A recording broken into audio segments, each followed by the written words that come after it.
오늘은 요한복음 8장 1절에서 11절까지의 말씀 같이 보시겠습니다. 요한복음 8장 1절부터 11절까지 다 같이 합독합니다. 시작. 예수는 감람산으로 가시니라. 아침에 다시 성전으로 들어오시니 백성이 다 나오는지라. 앉아서 그들을 가르치시더니 서기관들과 바리새인들이 음행 중에 잡힌 여자를 끌고 와서 가운데 세우고 예수께 말하되, 선생이여, 이 여자가 간음하다가 현장에서 잡혔나이다. 모세는 율법에 이러한 여자를 돌로 치라 명하였거니와 선생은 어떻게 말하겠나이까? 그들이 이렇게 말하면 고발할 조건을 얻고자 하여 예수를 시험하미르라. 예수께서 몸을 굽히사 손가락으로 땅에 쓰시니 그들이 묻기를 마지 아니하는지라. 이에 일어나 이르시되, 너희 중에 죄 없는 자가 먼저 돌로 치라 하시고 다시 몸을 굽혀 손가락으로 땅에 쓰시니 그들이 이 말씀을 듣고 양심의 가책을 느껴 어른으로 시작하여 젊은이까지 하나씩 나가고 오직 예수와 그 가운데 섰는 여자만 남았더라. 예수께서 일어나사 여자 외에 아무도 없는 것을 보시고 이르시되, 여자여, 너를 고발하던 그들이 어디 있느냐? 너를 정죄한 자가 없느냐?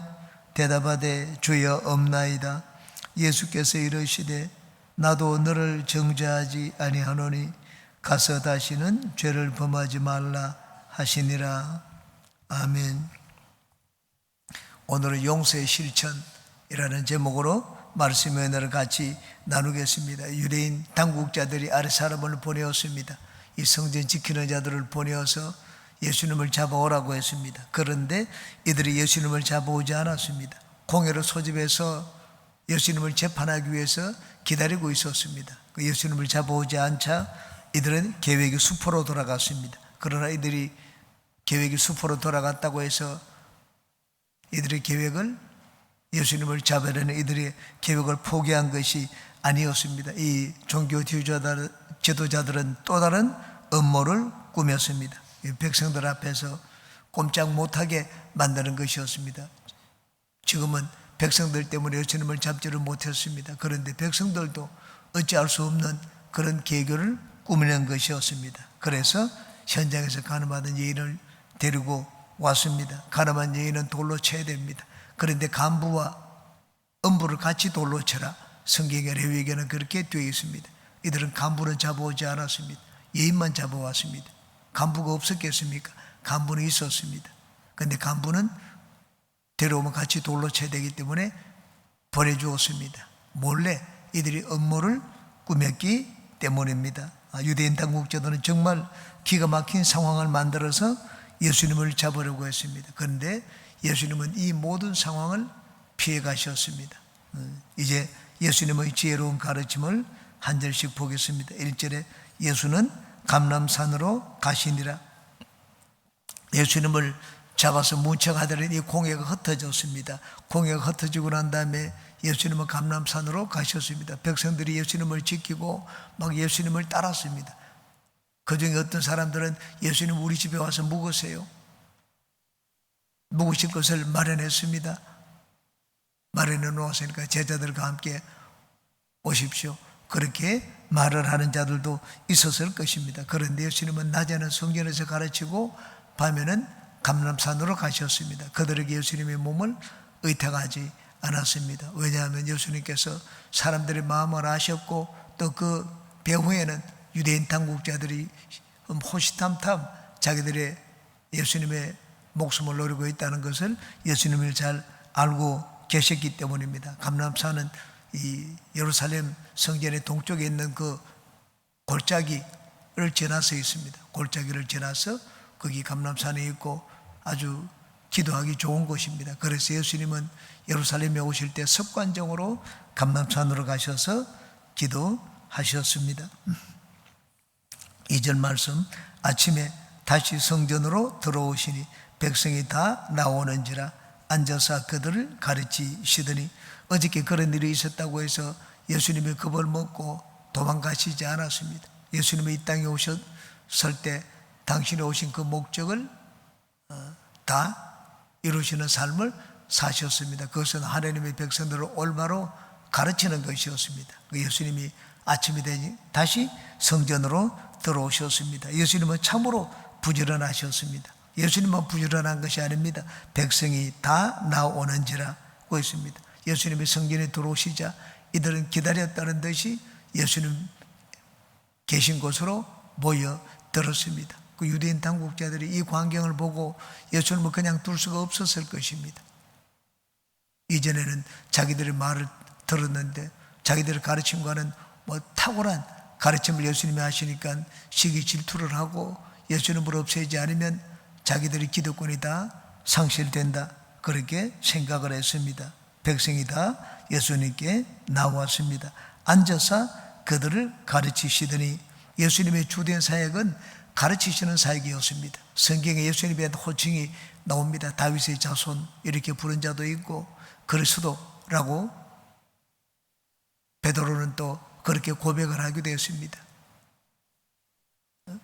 제일 많이 예수님을 부를 때 가장 많이 사용된 호칭이 선생이라는 호칭입니다. 만물이 넘게 예수님을 선생 또는 랍비라고 불렀습니다. 그 예수님의 사역 가운데 핵심적인 사역은 가르치는 사역이었습니다.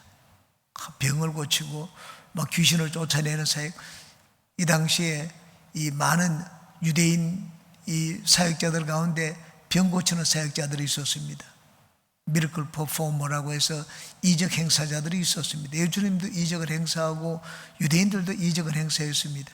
그런데 유대인들이 이적 행사자들 중에 어느 누구도 정죄를 당하거나 고발을 당한 자가 없습니다. 예수님은 병 고치는 그것으로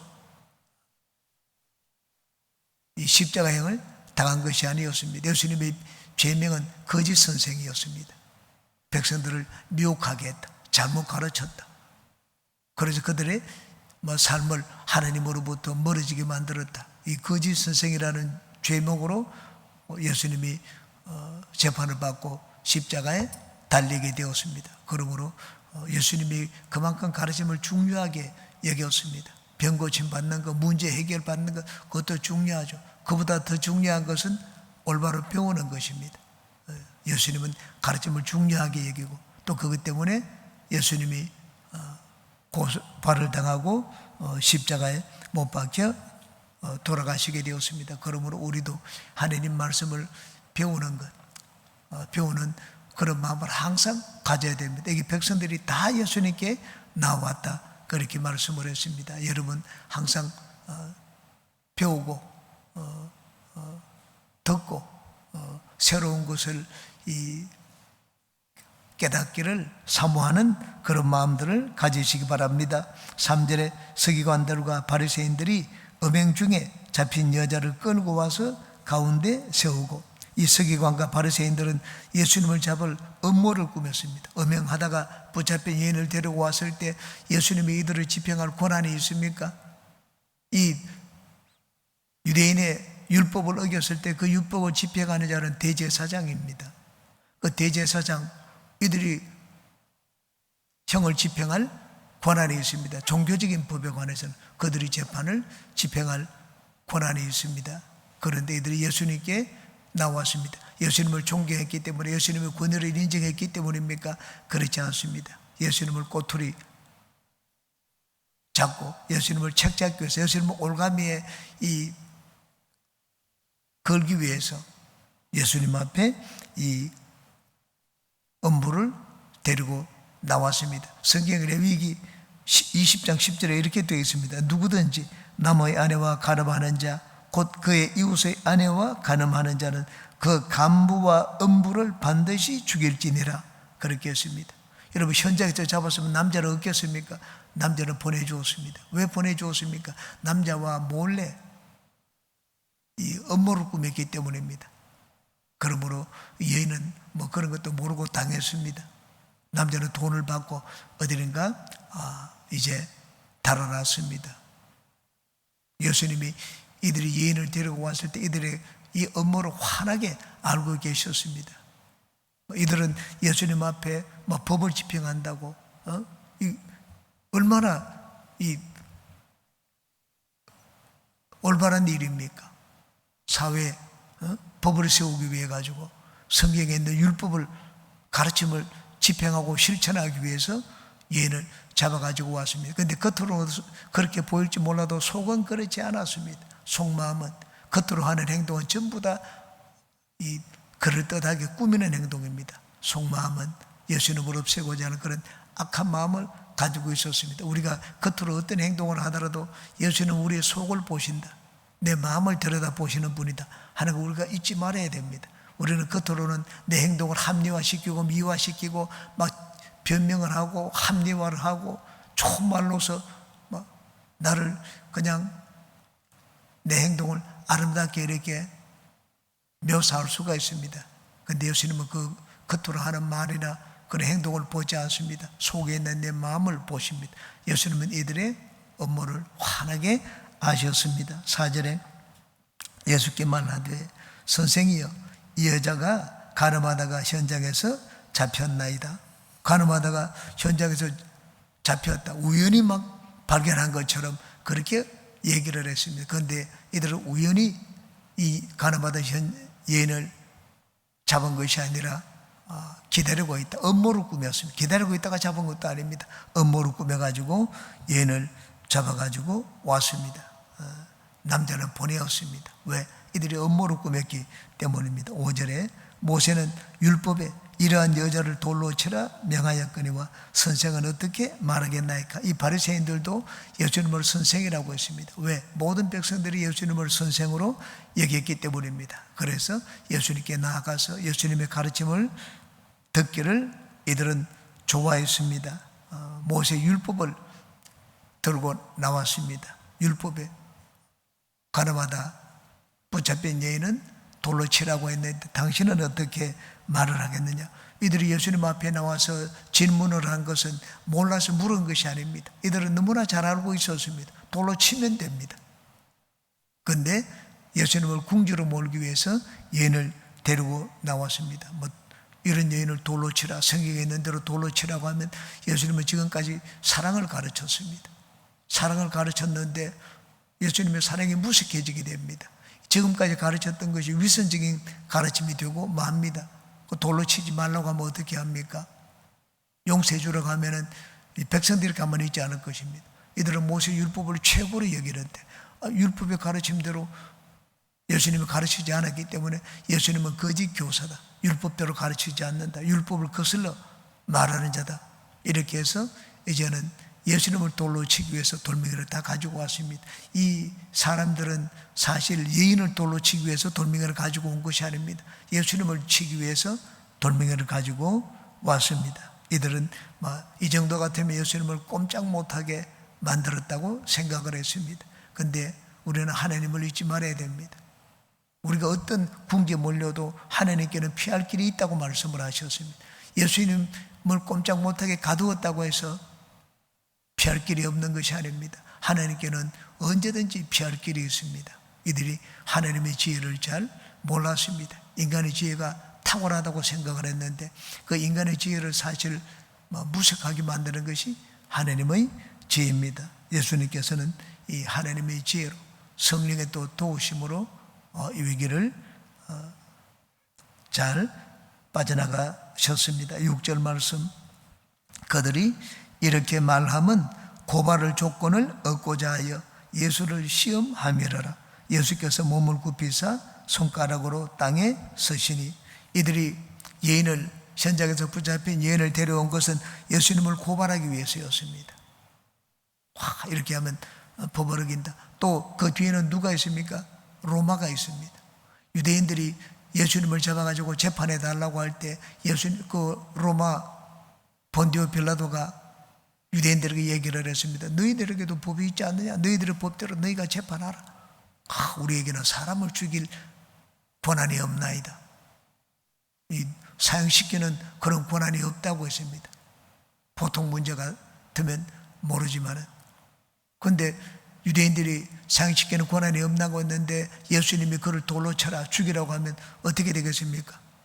이 사람이 로마법을 어깁니다. 돌로 치라고 했다. 사형하는 권한이 우리에게 없는데 이자가 예인을 죽이라고 말을 했다. 당장 로마에 고발할 것입니다. 로마가 가지고 있는 그 권위에 도전하는 행동을 했다고 로마에 고발할 수도 있습니다. 참 예수님은 이들은 예수님을 꼼짝 못하게 했다. 백성들이 가만히 있지 않을 거고 로마가 또 가만히 있지 않을 거다 하는 그런 계략을 꾸며가지고 왔습니다. 예수께서 몸을 굽히사 손가락으로 땅에 서시니 예수님이 무엇을 서셨는지는 알 수가 없습니다. 그런데 예수님이 이 손가락에다가 글을 서셨습니다. 어떤 사본에 보면은 이런 구절이 덧붙어 있습니다. 여자를 고소한 저들의 죄와 모든 남자들의 죄를 썼다. 왜? 남자는 빠졌잖아요. 남자는 심판받지 않아도 됩니까?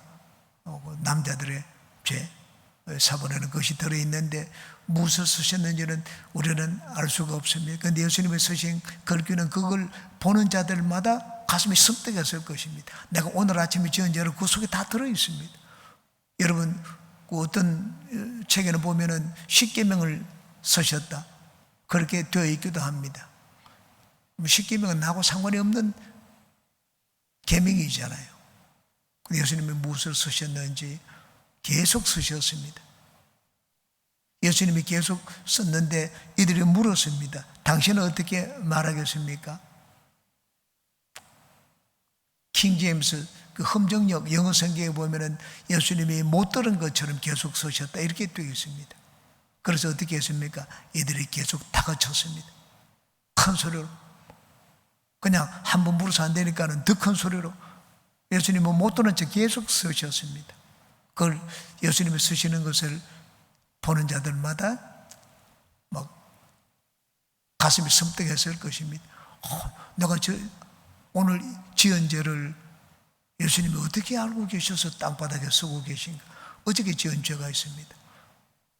예수님이 쓰시는 것은 단순히 율법에 있는 그것만이 아니었을 것입니다. 예수님이 율법에 있는 내용을 물론 쓰셨을 것입니다. 그런데 그것을 들여다보는 자들마다 자기의 죄가 생각났습니다. 몸을 굽혀서 손가락으로 땅에 서시니 계속하여 서나갔습니다. 7절에 그들이 묻기를 맞이 아니하는지라. 묻기를 맞이 아니하였다는 말은 계속 다그쳐서 물었다는 말입니다. 당신은 어떻게 말하겠습니까? 왜 그렇게 말을 했느냐? 앞에 6절 끝부분에 조금 전에 말씀드린 것처럼 영어 험정역 성경에 보면은 예수께서 그들의 말을 듣지 못하신다. 계속하여 서내려갔더라. 그렇게 기록이 되어 있습니다. 예수님이 적답을 하지 않았습니다. 묻는다고 해서 진짜 이들이 몰라서 물으면 예수님이 당장 가르쳐 주시죠. 그런데 예수님은 그 속에 있는 마음을 아셨습니다. 악한 업무를 가지고 왔다는 것을 아셨습니다. 그래서 그 마음속에 있는 것이 드러나도록 이 여인의 죄가 큰지 자기들의 죄가 큰지 예수님이 땅에 글을 써서 비추어 주셨습니다. 그런데 이들이 묻기를 맞이 아니하는 자를 계속해서 물었기 때문에 이에 일어나 이러시되 자기들의 죄가 드러났으면 이제는 깨달을 줄 알아야 되지 않습니까? 묻기를 맞이 아니하는 바리새인들이 예수님이 쓰시는 것을 보니까 가슴에 섬뜩했을 것입니다. 그러면 우리가 잘못했다 회개하고 돌이키고 중지했어야 됩니다. 그런데 이들은 중지하지 않았습니다. 이게 얼마나 악한지를 보여주고 있습니다. 우리도 마찬가지입니다. 하나님 우리에게 죄를 보여주십니다. 우리가 잘못된 길을 갈 때 우리가 잘못된 길을 가고 하나님 우리에게 죄를 보여주실 때는 깨닫고 멈춰야 됩니다. 그런데 이들은 멈추지 않았습니다. 계속해서 예수님께 다가치고 물었습니다. 그래서 예수님이 이제는 이에 일어나 이러시되 너희 중에 죄 없는 자가 먼저 돌로 치라 말씀을 하셨습니다. 그러므로 예수님이 땅에 걸어 서신 것은 이들이 지은 죄의 목록이었습니다. 사람마다 지은 죄가 다를 것입니다. 그런데 사람마다 다르지만은 그 예수님의 쓰시는 죄의 목록에 비춰보니까는 자기 삶이 완전히 드러났습니다. 얼마나 자기 삶이 더럽고 마음이 부패한지 그것이 드러났습니다. 예수님은 우리의 마음을 환하게 알고 계십니다. 들여다보고 계십니다. 단지 지적하지 않을 뿐입니다. 예수님이 글을 쓰기 전까지 이들이 죄가 없었습니까? 죄가 있었습니다. 그런데 글을 쓰기 전까지는 이들이 죄가 있다는 것을 몰랐습니다. 우리도 마찬가지입니다. 우리는 보통 때는 죄가 없이 남에게 돌멩이질을 하고 돌을 들고 나아갑니다. 비판하고 비난하고 정죄합니다. 그 사람이 죄는 있고 나는 죄가 없습니까? 청문회 할 때 보세요. 무섭게 사람을 앞에 세워놓고 큰 소리를 치고 비판하고 비난하고 그렇게 합니다. 자기는 죄가 없는 것처럼 다 따지고 질문하고 호통을 치는 자들은 누구와 같은가? 이게 돌멩이를 가지고 유인을 치기 위해서 다가온 자와 같습니다. 그러므로 내가 다른 사람을 호통하고 비난하고 비판하고 정죄할 때 자기 자신을 들여볼 줄 알아야 됩니다.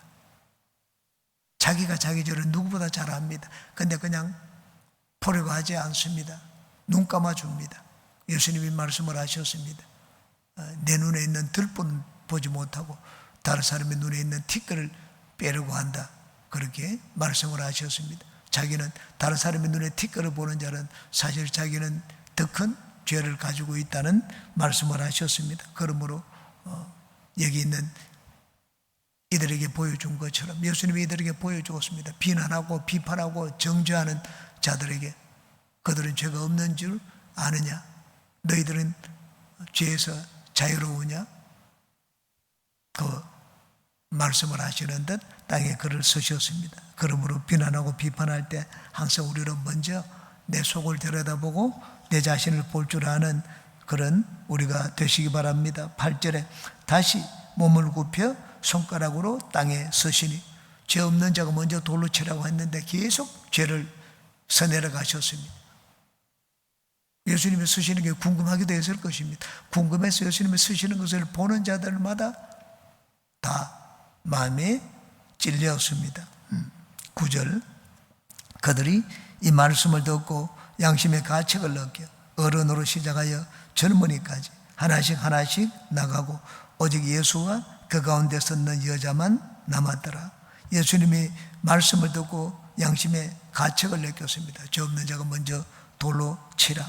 예수님이 말씀을 하시니까는 그냥 하시는 말씀이 아니었습니다. 그 마음을 찌르는 말씀이었습니다.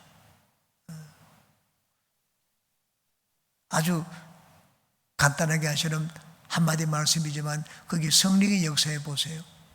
예수님이 하시는 말씀, 하나님의 말씀이 성령의 역사하면 우리는 그 말씀 앞에 엎드리게 됩니다. 통에 자복하게 됩니다. 예수님은 그 쓰실 때 예수님은 성령의 감독으로 그 글을 쓰시고 또 예수님이 말씀을 하실 때 그 말씀을 듣는 자들은 다 성령의 감동을 받았습니다. 성령의 감동을 받으면 마음이 찔렸습니다.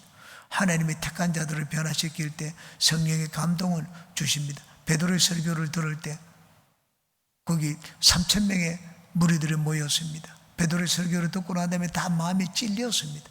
우리가 어찌할꼬? 하나님이 그들을 구원하기 위해서 성령의 감동을 주셨습니다. 스데반의 설교를 들을 때는 그렇지 않았습니다. 하나님이 그들에게 성령의 감동을 주지 않았습니다. 왜? 너무나 악했기 때문입니다. 스데반을 없애려고 모인 자들이기 때문에 그들에게는 성령의 감동을 주지 않았습니다. 그래서 스데반을 돌로 치도록 그냥 하나님이 내버려 두셨습니다. 그런데 이들에게는 예언을 살리기 위해서 이들에게 성령의 감동을 주니까 이들이 다 양심의 가책을 느꼈습니다. 어른으로 시작하여 젊은이까지 하나씩 하나씩 나가고 아무도 돌을 던지는 자가 없었습니다.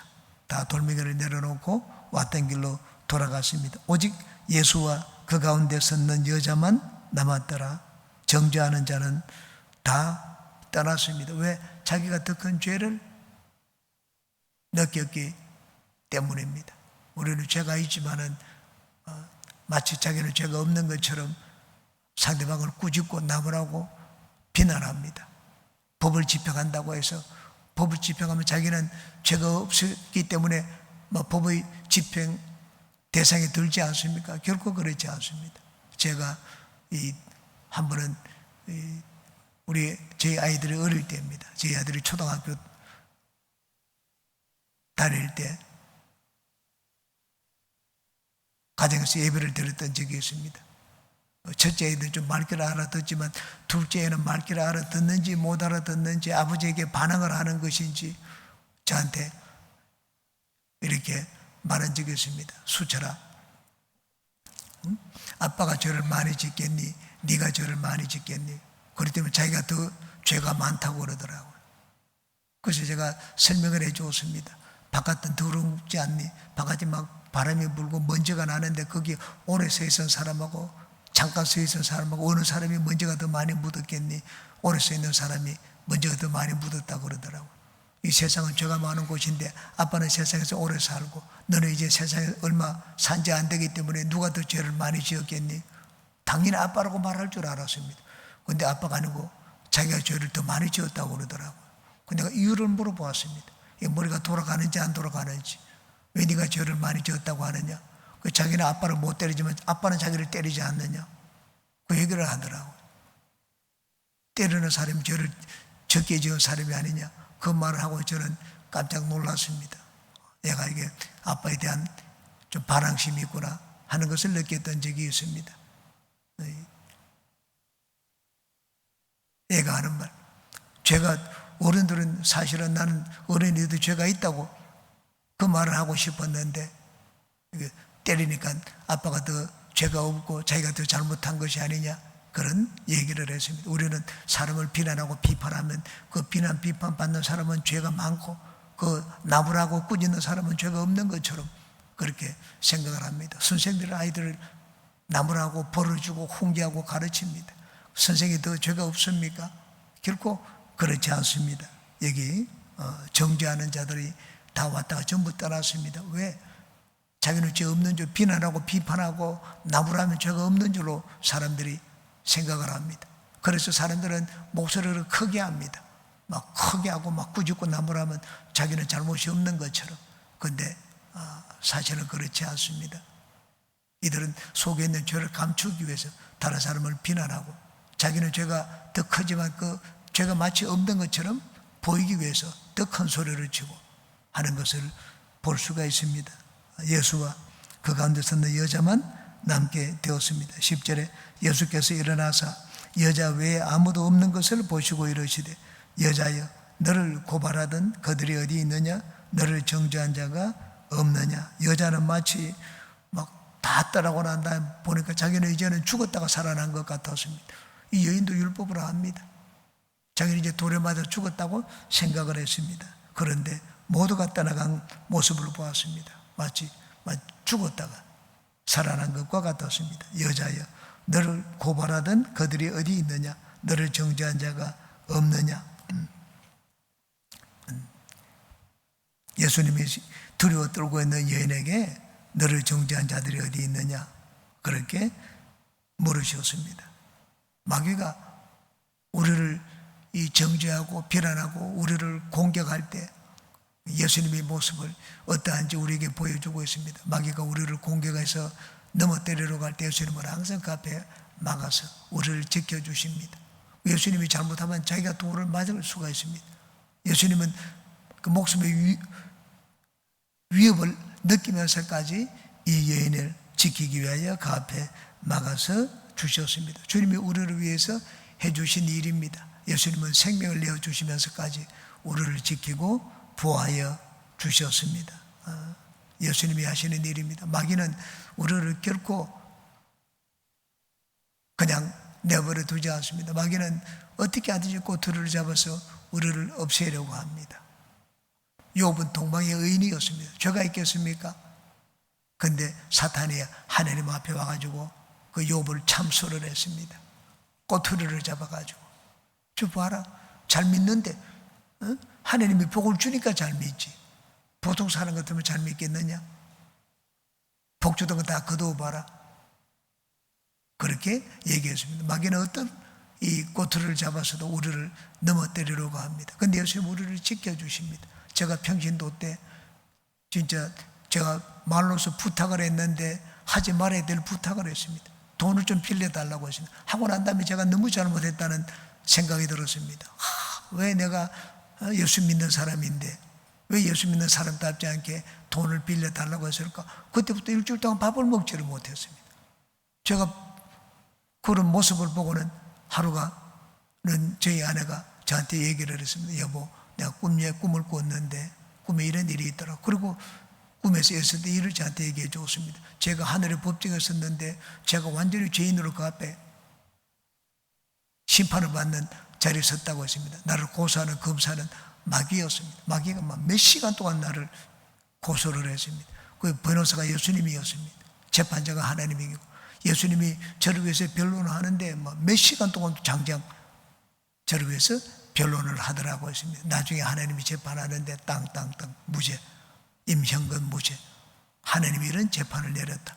저는 그 말을 듣고 난 다음에 얼마나 감사했는지 모릅니다. 그날부터 밥을 먹기 시작을 했습니다. 마귀는 우리가 조금 잘못한 것이 있으면 가만히 내버려 둡니까? 잡아가지고 가만두지 않습니다. 마음에 상처를 주고 염려 근심하게 만들고 잠도 못 자게 만들고. 근데 예수님이 참 그 하늘 법정에서 저를 위해서 변론을 해 주셨다는 그 얘기를 듣고 항상 그것이 지금도 제 마음에 남아 있습니다. 우리 인간은 항상 죄를 짓습니다. 내가 죄가 생각이 안 난다고 해서 죄가 없는 것입니까? 매일 죄를 짓습니다. 생각으로도 짓고 마음으로도 짓고 알고도 짓고 모르고도 죄를 짓습니다. 근데 내가 심판받지 않고 매일 죽지 않고 사는 것은 예수님이 나를 지키고 보호해 주시기 때문입니다. 이 여인이 산 것과 마찬가지입니다. 이 여인을 다른 사람으로 생각하지 마세요. 이 여인이 바로 내 자신입니다. 그리고 많은 무리들을 썼습니다. 돌멩이를 가지고 마귀입니다. 공격하지만 예수님은 목숨을 걸고 이 여인을 지켜주셨습니다. 그렇게 우리를 지켜주고 계십니다. 지금도 오늘도 예수님은 우리를 지켜주고 계십니다. 그래서 우리가 사는 것입니다. 항상 예수님께 감사하며 사는 우리 모두가 되시기를 바랍니다. 11절 말씀 같이 읽겠습니다. 대답하되 주여 없나이다. 예수께서 이르시되 나도 너를 정죄하지 아니하노니 가서 다시는 죄를 범하지 말라 하시니라. 예수님이 나도 너를 정죄하지 않는다 그렇게 말씀을 하셨습니다. 예수님이 정죄하지 않은 것은 예인의 죄가 없었기 때문이 아닙니다. 예인이 그래 그런 건 괜찮다. 예인의 죄를 또 그냥 덮어주고 묵인해 주셨기 때문도 아닙니다. 예인은 죄인이었습니다. 죽을 죄를 진 죄인이었습니다. 그런데 예수님이 그를 봐주셨습니다. 왜? 어느 누구도 죄에서 자유로운 자가 없기 때문입니다. 우리 인간의 모습입니다. 인간이 그렇다는 것을 예수님이 알고 계셨습니다. 약하다. 참 깨어지기 쉽구나. 넘어지기 쉽구나. 예수님이 아셨습니다. 그래서 불쌍히 여겼습니다. 불쌍히 여겨서 그를 심판하거나 정죄하지 아니하셨습니다. 우리가 하나님 앞에 매일 그냥 막 주님이 주신 은혜로 산다고 해서 내가 의롭기 때문에 그러냐? 결코 그렇지 않습니다. 우리는 인간입니다. 예수님은 우리 인간이 어떤 것인지를 아십니다. 인간이 행한 대로 심판하면 어떻게 되겠습니까? 홍수 심판을 받아 다 죽었습니다. 그러고 난 다음에 하나님은 홍수로 다시 우리 인간을 심판하지 않겠다고 했습니다. 홍수뿐만 아닙니다. 심판하지 않겠다 말씀을 하셨습니다. 왜? 그렇게 하면 인간이 살아남을 자가 없기 때문입니다. 이 예에게도 마찬가지입니다. 나도 너를 정죄하지 않는다. 죄가 있는 그대로 막 괜찮다.